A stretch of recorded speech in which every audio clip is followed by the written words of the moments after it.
क्रमशः हम पहुंच गए पांडव भवन। योगी बनो पवित्र बनो का मंत्र प्रदान करता है ये विद्यालय का अंतर्राष्ट्रीय मुख्यालय, जिसे यहाँ के लोग विद्यालय के संस्थापक ब्रह्मा बाबा की कर्म भूमि भी मानते हैं। मुझे बताया गया कि ब्रह्मा बाबा ने यहाँ ही तपस्या की थी। ये ब्रह्मा बाबा का वो स्थान है जहां पर वो निवास करते थे। यहां पर मुझे खिंचाव सा अनुभव हुआ, जैसे कि कोई शक्ति मुझे अपने प्रेम व हृदय स्पर्शी बंधनों से बांध रही हो। जब मैंने इस विद्यालय का इतिहास जानने की इच्छा व्यक्त की तो मुझे हिस्ट्री हॉल की तरफ ले जाया गया।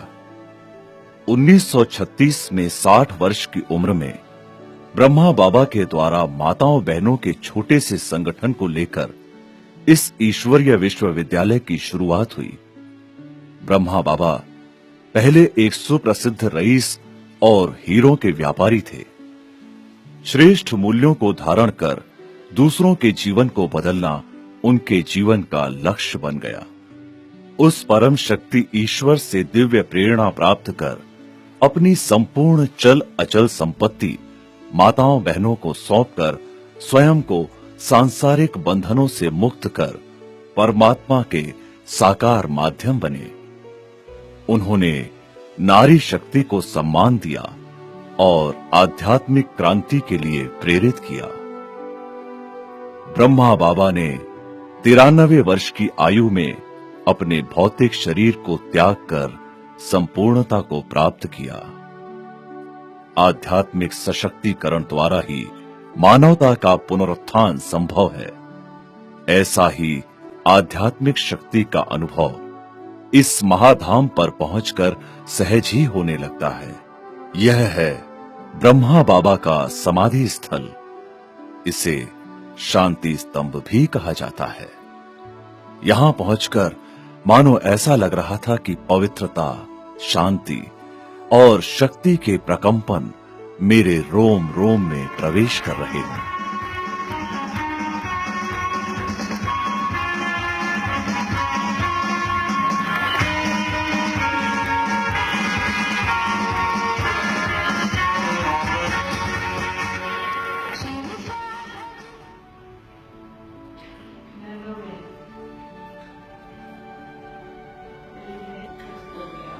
वर्तमान समय में इस संस्था का कारोबार दादी जानकी जी के द्वारा हो रहा है, जिनकी आयु प्रायः 95 वर्ष के नजदीक है।